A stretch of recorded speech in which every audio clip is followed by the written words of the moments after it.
우리가 가지고 있는 이 성경의 기록에 목적이 있어. 사람은 다 누구나 다 목적을 가지고 있죠. 이 성경도 기록하는 그 목적이 있습니다. 성경은 저와 여러분들이 또 모든 인류를 구원하시기 위해서 말씀으로 오신 예수 그리스도를 증거하려고 기록이 되어 있어요. 첫사람은 아담으로부터 이 불순종의 죄가 전가된 그 인류의 죄 문제, 또 사망의 문제를 해결하고 영원한 생명을 주시기 위해서 이 땅에 오신 예수 그리스도를 모두가 다, 인류의 모두가 다 주님으로 믿게 하려고 성경은 기록이 되어 있습니다. 예수님 요한복음 5장 39절에 너희가 성경에서 영생 얻는 줄을 생각하고 성경을 상고하거니와 이 성경이 곧 내게 대하여 증거한 것이다. 곧 예수님에 대한 말씀을 기록했다라고 말씀하고 있죠. 또 사도 요한도 요한일서 5장 13절에 내가 하나님의 아들의 이름을 믿는 너에게 이것을 쓴 것은 너희로 하여금 너희에게 영생이 있음을 알게 합니다 라고 말씀하고 있어요. 그럼 우리 성경을 주신 목적은 저와 여러분들을 비롯해서 모든 인류가 성경에서 말씀하는 그 구원의 길을 따라서 천국에 다 들어가 영원한 생명을 얻도록 또 누리도록 하는 것이죠. 이것이 하나님의 뜻이에요. 그런데 사람에게는 두 종류의 눈이 있어요. 육적인 눈, 영적인 눈이라고 하죠. 보통 사람들은 다 육안으로 살아갑니다. 그냥 보이는 대로 판단하고 보이는 대로 생각하는 거예요. 그런데 이 육안으로는 한계가 있다. 예를 들어서 하늘에 있는 별들을 바라볼 때 태양계, 은하수들은 육안으로 바라볼 수가 있어요. 그러나 아주 멀리 있는 별들은 보이지가 않아요. 볼 수가 없습니다. 또 우리 손에, 자기 손에 묻어있는 세균, 바이러스 이런 미생물들은 너무 작기 때문에 안 보여요.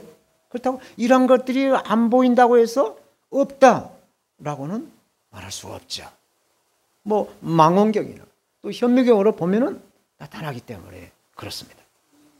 말씀이신 예수님께서는, 복음이신 예수님께서는 마태복음 18장 20절에 두세 사람이 내 이름으로 모인 곳에 나도 함께 하신다. 그럼 이 자리에 예수님이 함께 하신다라고 말씀하고 있어요. 그런데 하나님은 우리의 육안의 눈으로 보이지 않습니다.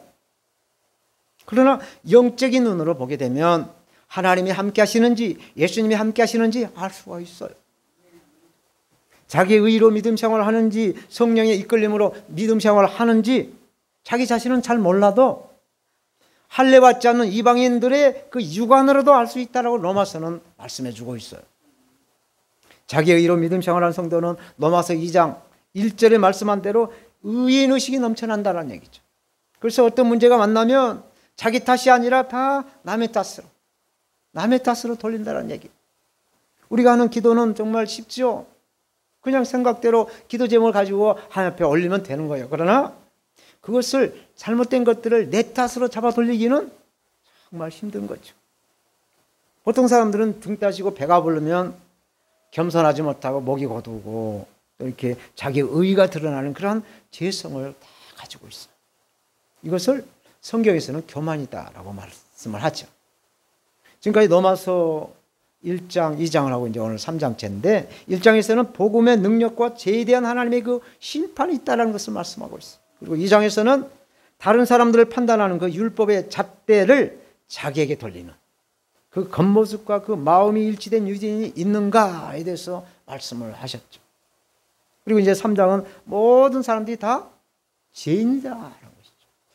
로마서 3장 23절 4절에 모든 사람이 죄를 범하였음에 하나님의 영광에 이르지 못하더니 그리스도 예수 안에 있는 구속으로 말미암아 하나님의 은혜로 값없이 의롭다 하심을 얻은 자가 되었다라는 하나님의 그 공의에 대해서 말씀을 하죠. 오늘 본문에서 말씀하는 하나님의 공의, 하나님의 말씀을 맡은 자, 하나님의 말씀을 맡은 자라는 제목으로 말씀이신 예수 그리스도를 증거하겠어요. 첫 번째로 유대인들이 받은 할례의 유익이 무엇이냐라고 질문을 합니다. 그런즉 유대인의 나음이 무엇이며 할례의 유익이 무엇이냐. 1절은 그런즉이라고 하죠. 그런즉이라는 것은 접속사요. 연결하는 접속사. 그래서 유대인들만의 자랑이 율법과 할례는 표면적인 유대인, 이 표면적인 할례는 아니라는 것입니다. 오직 이면적인 유대인이 유대인이요 할례는 마음에 할지는 영에 있고 율법의 조문에 있지 아니한다라는 얘기죠. 또 칭찬은 사람에게서가 아니라 하나님에게서 받는다라고 말씀하시면서 그런즉 3장에서도 계속 유대인에 대한 말씀을 이어가고 있어. 유대인들은 하나님의 선민으로 하나님의 말씀을 맡아서 섬기는 하나님의 은총을 입었어요. 그래서 예루살렘 성전을 아주 지성을 다해서 섬겨하죠. 그런데 문제는 여기서부터 출발이 됩니다. 하나님보다 성전을 더 사랑하고 섬기는 거예요. 여기서 성전은 보이는 건물을 말하는 얘기입니다. 왜? 하나님은 눈에 보이지 않지만 눈에 보이는 이 성전, 이 건물을 하나님보다 더 섬기는 결과로 하나님의 질투가 일어나는 거죠. 우리가 아까 십계명을 교독했을 때 하나님은 질투하는 하나님이라고 하셨잖아요. 하나님은 질투하셔요. 그래서 하나님의 진노하심으로 결국 예루살렘 성전은 멸망이 된 거예요. 정말 힘들게 다윗 왕과 그의 아들 솔로몬 왕이 그 성전을 지켜서 준비해가지고 솔로몬이 성전을 세웠잖아요. 그런데 바벨론에게 의해서 멸망을 당하게 합니다. 그리고 바벨론 포로기의 제2의 성전이라고 말하는 수르바벨 성전이 또 이렇게 세워져요. 그러나 400년의 그 역사 가운데 훼손이 돼요. 성전이 완전히 훼손이 되죠. 그래서 로마의 식민지 체제에 있는 상태에서 분봉왕인 헤롯으로 다시 이렇게 성전은 중축이 됐죠. 그래서 어마어마하게 중축 공사로 해서 유대인들이 환심을 사기 위해서 많은 돈을 들여서 중축 공사를 했어. 그래서 완공을 해놨는데 AD 70년 로마 군병 티투스가 이끌어가는 그 로마 군병들에 의해서 이 성전은 완전히 훼손이 되고 말았어. 해멸된 거죠. 그래서 지금 성전의 그 기초돌 일부만 남아 있어서 성전 그 예루살렘 성지 순례를 가면 그 성벽에 그 일부 가서 기도만 하고 오는 것이죠.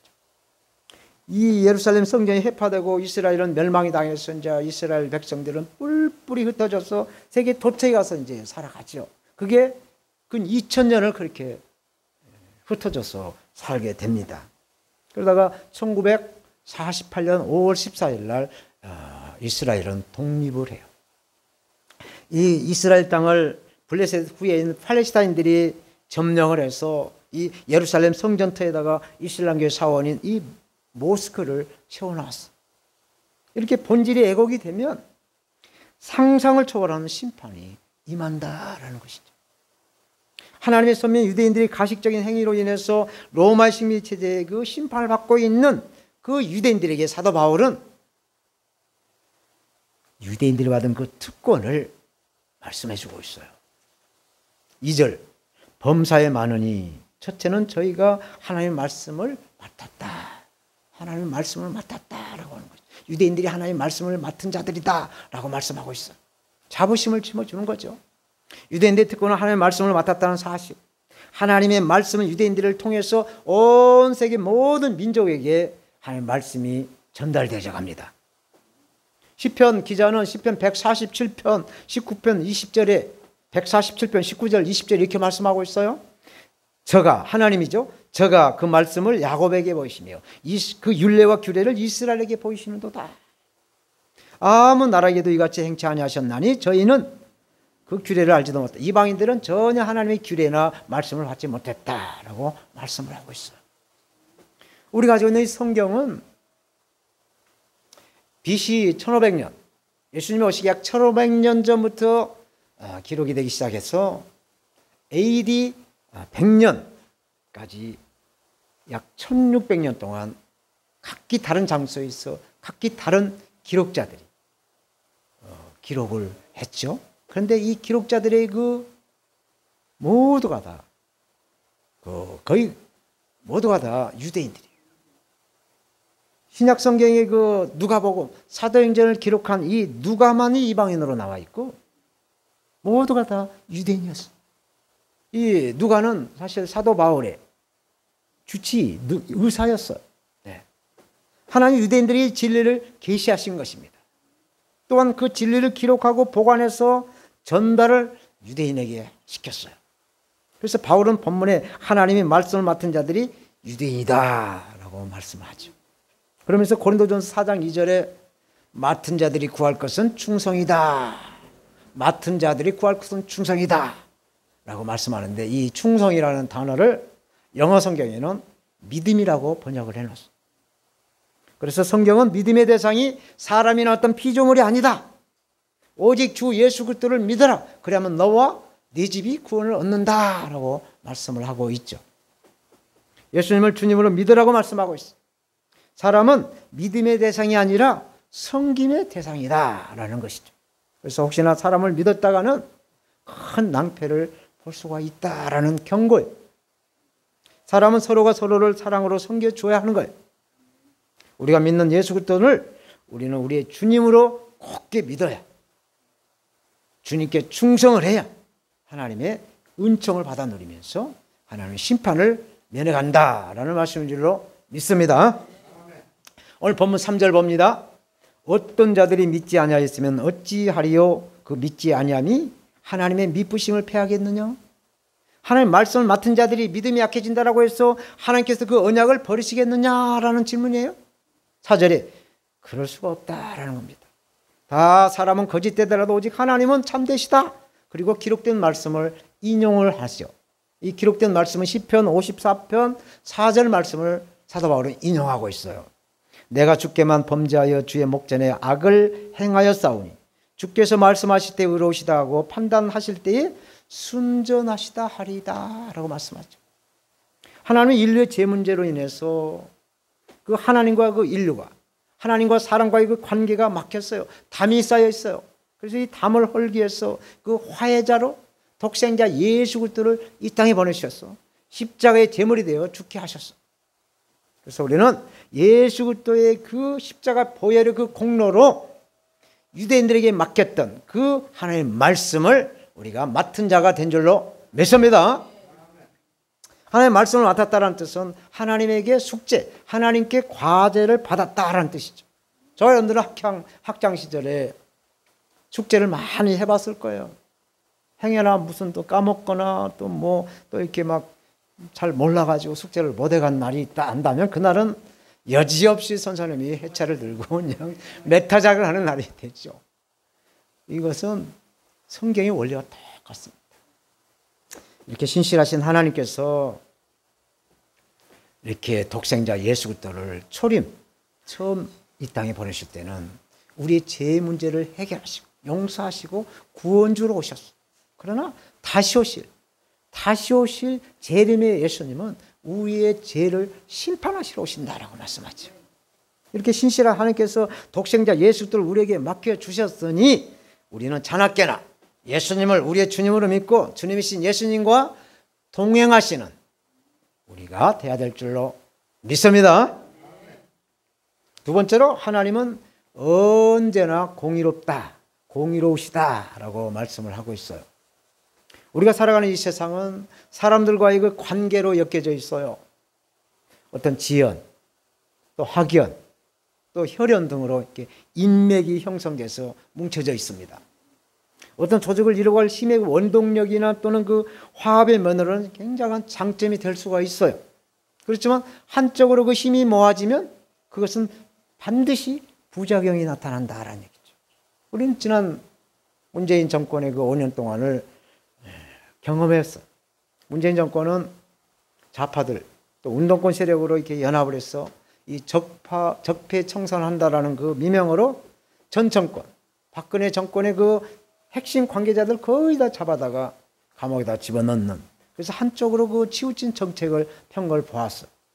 그때 그 책임자들은 지금 또 정권이 바뀌어가지고 밤잠 못 자고 다리도 제대로 뻗지 못하고 잘 것으로 저는 예상하고 있습니다. 지금 현 윤석열 정권도 마찬가지. 윤핵관들이 추천한 사람들을 대통령 비서실에다가 거의 다 앉혀놔가지고 그 야당들에게 공격을 받고 또 문제를 일으켜서 지난번에 추석 전에 한 3분의 1을 교체를 했다는 얘기를 보고 있죠. 그렇지만 또 통수권자의 그 뜻에 맞는 전직 검사들을 다 이렇게 손을 잡고 일하고 있는 것을 보고 있습니다. 이런 것은 굉장히 효율적으로 이보다 더 좋은 조합은 없어요. 그렇지만 이게 불법이 자행된다라고 한다면 엄청난 대가를 지불해야 되는, 탄핵을 당할 수 있는 위험성이 있다라는 것이죠. 우리나라는 정말 자유민주주의로서 이 상권 분립이 형성이 되어 있죠. 그래서 행정기관, 또 입법기관, 사법기관에서 정의롭게 판단을 내리지 못하면 공정할 수가 없어요. 근데 행정기관에 보면 권력의 눈치를 보고, 또 입법기관 국회는 보면 어떤 국민을 위한 국민의 입법을 내는 것이 아니라 당리당략으로 그냥 막 몰아붙이는 것을 우리는 보게 되고, 또 사법기관의 그 정의로 최후의 보루가 되는 이 사법기관에서도 판사의 그 성향에 따라서 정말 판결이 달라지는 그런 것을 보면서 이게 공정하지 않다는 것을 느끼고 있습니다. 마찬가지로 유대인들도 이 율법의 잣대가 공평치 않다는 것을 사도 바울은 지적하고 있죠. 그러면서 하나님은 언제나 공의로우시다. 언제나 공의로우시다라고 말씀하고 있습니다. 5절 6절 봅니다. 그러나 우리의 불의가 하나님의 의를 드러나게 하면 무슨 말을 하리요? 내가 사람이 말하는 대로 말하노니 진노를 내리시는 하나님이 불의하시냐? 결코 그렇지 아니하니라. 만일 그러면 하나님께서 어떻게 이 세상을 심판하시겠느냐 말씀하죠. 사도 바울은 오늘 본문에서 사람들의 행위를 비유하고 있어요. 갈라디아 3장 15절에 형제들아 사람이 예대로 말하노니 사람의 언약이라도 한번 정하면 아무나 폐하거나 더하지 못한다 라는 말씀을 비유로 말씀합니다. 하물며 하나님께서는 네버 절대로 한쪽으로 치우치지 않는다. 하나님은 항상 언제나 공의로우시다라고 말씀하고 있습니다. 잠언서 11장 1절에 보게 되면 속이는 저울은 여호와께서 미워하셔도 공평한 추는 그가 기뻐하신다 말씀하시죠. 또 24장 12절에 네가 말하기를 나는 그것을 알지 못하였노라 할지라도 마음을 저울질하신 이가 어찌 통찰하지 못하시겠으며 네 영혼을 지키시는 이가 어찌 알지 못하시겠느냐. 그가 각 사람의 그 행위대로 보응하신다 말씀하죠. 행위대로 갚아주신다. 그러니까 공의로우신 하나님은 우리가 심는 것을 거두시게 한다 말씀하시죠. 찬양을 심으면 기쁨의 열매를 거두시게 하신다. 또 기도를 심으면 응답으로 열매를 걷게 하신다. 감사를 심게 되면 감사 열매를 아주 주렁주렁 열리도록 축복하신다 하는 말씀이죠. 그리고 시간과 하나님 앞에 물질을 심게 되면 하나님은 30배 또는 60배, 100배로 축복을 하신다라는 말씀입니다. 우리는 하나님께 더하기로 심어도 하나님은 곱하기로 우리에게 축복을 하시는 살아계신 하나님이신 줄로 믿습니다. 사무엘상 15장 29절에 이스라엘의 지존자는 거짓이나 변개함이 없으시니 그는 사람이 아니심으로 절대로 변개, 이랬다 저랬다 하지 않는다라고 말씀하고 있어요. 사람들은 권력에 따라서 이리저리 옮겨가죠. 권력에 줄을 섭니다. 그러나 하나님은 항상 변함이 없다라는 얘기예요. 지구촌에 약 76억 이상의 인구가 살아가고 있는데 이 사람들에게 방향을 제시하는 하늘의 별이 있어요. 그 별이 북극성이죠. 모든 별은 다 지구의 자전과 그 같은 별의 운동에 따라서 움직인다고 하는데 이 북극성은 항상 그 자리에 있어요. 그래서 이 북극성은 우리 그 내비게이션의 방향, 모든 지도의 북쪽을 방향을 제시를 해주고 있죠. 그래서 북극성은 인류의 나침반의 역할을 하고 있어요. 그래서 저와 여러분들에게 예수 그리스도를 믿는 모든 성도들에게 나침반이 되어줄 북극성이 누구냐? 성경은 말씀합니다. 히브리서 13장 8절 예수 그리스도는 어제나 오늘이나 영원토록 동일하시다 말씀하시죠. 항상 그 자리에서 공의로 공평하신 하나님은 우리에게 하나님의 말씀을 맡기셨어요. 그래서 말씀이신 예수 그리스도 항상 우리는 동행하는 예수 그리스도와 함께하는 하나님의 사람이 되어야 될 줄로 믿습니다. 마지막으로 이 가짜가 진짜를 돋보게 할 수가 없다라고 말씀하고 있어요. 7절 8절 말씀이 상당히 난해하게 번역이 되어 있어요. 성경에 쭉 보면 난해 구절이 상당히 있는데 오늘 본문에서도 7절 8절은 상당히 난해하게 보통 한번 읽어갖고는 무슨 뜻이 뭔 말인지 잘 못 알아들어요. 제가 잘 설명해 드릴 테니까 잘 들어주시기 바라면서 7절 8절 말씀을 제가 다른 번역본 공동 번역본으로 읽어드릴게요. 또 나의 허위가 오히려 하느님의 진실을 더욱 드러내고 하느님의 영광의 보탬이 된다면 왜 내가 죄인으로 단정을 받아야 하느냐 하고 물을 수도 있겠습니다. 그뿐 아니라 아예 선을 드러내기 위해서 악을 행하자 하는 말이 나음직도 합니다. 사실 내가 바로 이런 말을 한다고 하면서 나를 비방하는 사람들이 있습니다. 그들이야말로 단죄를 받아 마땅합니다 라고 공동번역권은 번역해놨어요.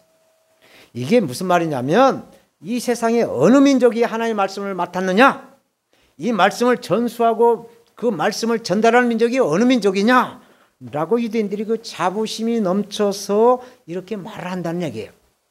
하나님이 공의로우신 분이라고 한다면 자신들의 불순종이 도리어 하나님의 의로우심을 드러낼 수 있지 않느냐, 이보다 더 좋은 일이 어디 있겠느냐라고 말을 한다는 말을 사도 바울은 기록을 이렇게 하고 있어요. 예를 들어서 우리가 저를 보세요. 길거리나 어느 공원에 가서 이제 담배꽁초나 뭐 쓰레기를 이렇게 쓰레기통이 있는데 갖다 버리지 않고 그냥 바로 발 앞에 버린단 말이죠. 아니 저 쓰레기통인데 왜 여기다 버리시냐고 라고 한다면 그 버린 사람이 뭐라고 하는지 아세요? 우리가 이렇게 버려줘야, 내가 이렇게 버려줘야 쓰레기 치는 사람 청소부가 먹고 살지 않느냐고 라고 말한다는 얘기죠. 또 하나 예를 들면 도둑놈이 도둑질하다가 이제 걸렸어요. 경찰에 잡아들이죠. 그러면 경찰은 또 승진의 대가를 받죠. 아, 이렇게 경찰이 승진할 수 있는 기회도 있는데 뭐 내가 무슨 도둑질한 게 무슨 대책이 무슨 뭐 잘못이냐라고 말을 한다라는 얘기예요. 오늘 보면 7절 8절이. 사랑하는 여러분, 하나님은 이스라엘 백성들을 정말 택하시는 큰 뜻을 가지고 택하셨어요. 유대인들로 하여금 온 세상에 복음을 전하려고 하시는 하나님의 계획이었다는 얘기죠. 그래서 예수님이 2000년 이 땅에 오실 때 예수님은 유대인으로 오셨어요. 요셉과 동정녀 마리아가 다 유대인들이에요. 유대인으로 예수님 오신 것이죠. 그래서 하나님은 이 유대인들에게 제사장의 민족으로 제사함을 받고 예수 그리스도를 전하도록 계획을 세웠다라는 얘기예요. 그런데 이 유대인들은 하나님의 말씀을 맡았어요. 맡았는데 이 복음이신 예수님을 거절하는 거죠. 받아들이지 않은 거예요. 그리고 자기 의로 자부심만 넘쳐나는 것이죠. 그래서 하나님은 더 이상 그 유대인들에게 기대를 하지를 않습니다. 하나님의 계획대로 하나님은 유대인인 바울을 사도로 택하십니다. 그래서 이방인들에게 복음을 전하도록 복음이신 예수님을 이방인들에게 전파를 하게 하신 것이죠. 신명기 8장을 우리가 이렇게 쭉 읽어보면 신명기는 다시 반복한다라는 뜻이죠. 그래서 창세기, 출애굽기, 민수기, 레위기의 그 내용을 다 함축해서 다시 한번 리바이벌, 반복을 해서 말씀하는 그 내용인데 신명기 8장에 읽어보면 하나님의 약속하신 말씀을 이행하는 것에 대한 스토리텔링으로 쭉 이렇게 말씀을 하죠. 1절에 내가 오늘날 명하는 모든 명령을 지켜 행하라. 그리하면 너희가 살고 번성하고 여호와께서 너희의 열조에게 맹세하신 땅에 들어가서 그것을 얻으리라. 천국에 들어가서 영원한 생명을 얻으리라고 말씀을 합니다. 그러면서 출애굽에서 광야 40년 동안 베풀어 주신 그 하나님의 그 은혜, 하나님의 그 신실하심에 대해서 쭉 말씀을 하다가 마지막 19절에 이렇게 말씀하세요. 네가 이스라엘 백성을 말합니다. 네가 만일 네 하나님 여호와를 잊어버리고 다른 신들을 쫓아 그들을 섬기며 그들에게 절하면 내가 하나님이 너희에게 증거하노니 너희가 정녕 멸망하리라 말씀하시죠. 하나님의 공의는 분명하다는 얘기예요. 하나님의 심판은 고무줄처럼 왔다 갔다 이렇게 늘어났다 줄었다 하지 않는다는 얘기죠. 요즘 정권의 입맛대로 이렇게 수사하고 판결하는 세상 정부와 같지가 않다라는 얘기입니다. 교회도 마찬가지예요. 복음을 맡은 자로서 복음을 전한다라고 WCC 잘 알잖아요. WCC가 이 약자가 뭐냐면 월드의 W, 또 월드 카운슬. 카운슬은 어떤 협회란 뜻이고 오브 처치. C 또 하나는 교회란 얘기죠. 그러니까 세계 교회 모든 연합을 지향하는 초급화적인 교회 연합 협의체에서 주장하는 이 연합은 모든 종교들과 함께하는 연합이라는 얘기죠. 그러니까 우리가 세상의 눈, 육안의 눈으로 보게 되면 괜찮은 생각이고 아이디어가 좋다고 생각할 수가 있어요. 그러나 영안적으로, 영적인 눈으로 살펴보면 하나님을 대적하는 거예요. 하나님이 아닌 다른 신들에게 절하고 우상을 숭배한다는 뜻이 된다는 얘기죠. 그래서 선한 목표를 가지고 있다 하더라도 하나님의 비성경적인, 하나님께 대적하고 비성경적인 방법으로는 옳지 않다라는 말씀인 것입니다. 그래서 가짜를 통해서 진짜를 돋보이게 할 수는 없다라는 오늘 본문은 말씀하고 있어요. 이제 말씀을 맺겠어요. 유대인들에게 하나님은 하나님의 말씀을 맡겼어요. 맡길 만하고 계획을 세워서 맡겨봤어요. 그런데 유대인들은 하나님의 말씀을 맡은 그 은혜를 받았어도 그들은 자부심으로 자기들이 의가 이렇게 드러나는 교만이 넘쳐나는 것이죠. 그래서 이 교만으로 하나님 심판을 받는다라고 사도 바울은 말씀을 하면서 세 가지 질문을 합니다. 오늘 본문에 세 가지 질문을 하셨는데 그 첫 번째 질문이 유대인들이 하나님의 말씀을 맡았는데도 하나님의 심판을 받아야 합니까? 라는 질문이에요. 물론 유대인들은 하나님의 말씀을 맡은 대로 그 특권을 하나님의 말씀을 맡았기 때문에 특권을 받은 거예요. 그래서 유대인들은 더 겸손하게 하나님의 말씀대로 살아야 합니다. 그런데 자기 만족, 자기의 그 의식, 자기 그 의인의식으로 인해 가지고 하나님 말씀대로 살지를 못하고 자기 민족만 하나님께서 사랑한 줄로 착각을 하고 교만으로 변절됐기 때문에 하나님은 심판하신다라고 바울이 말씀하죠. 두 번째 질문은 대부분의 유대인들이 예수 그리스도를 믿지 않는다고 해서 하나님 유대인들을 구원하시기도 하신 하나님의 언약이 참되지 못하다라고 할 수가 있겠느냐라고 물어요. 그 답은 하나님의 약속은 변함이 없다. 예수 그리스도를 믿는 자는 반드시 구원을 받는다라는 말씀이 있어요. 그리고 세 번째 질문은 뭐냐? 만약 우리가 죄를 지은 것으로 하나님의 의를 드러낸다고 한다면 하나님은 우리를 심판할 필요가 없지 않느냐라는 물음이에요. 그렇지 않다는 얘기죠. 하나님은 어떤 이유로도 불의를 행하는 것을 원치 않으신다. 반드시 그에 대한 심판을 받는다라는 말씀을 하시죠. 사랑하는 여러분, 민수기 4장 18절에 여호와는 노하기를 더디하시고 인자가 많아 죄악과 과실을 사하시나 형벌받을 자는 결탄코 사하지 아니하시고 아비의 죄악을 그 자식들의 3, 4대까지 이르게 하신다 말씀하고 있어요. 그래서 우리는 회개할 때 우리 조상으로부터 지은 죄도 회개하면서 하나님 앞에 용서를 구하는, 그래서 죄인의 길에 서지 않고 의인의 길에 서가는 삶을 살아야 되는 것입니다. 우리 하나님은 말씀이신 예수 그리스도, 복음이신 예수 그리스도를 우리에게 맡기셨어요. 그래서 끝까지 하나님의 말씀을 맡은 자로 충성하시는, 그래서 우리가 어디서 왔어, 왜 살며 어디로 가시는가, 이 말씀을 맡은 자로의 길을 이 성령의 권능으로 가시기를 다시 오실 주 예수님의 이름으로 축복하며 기도합니다.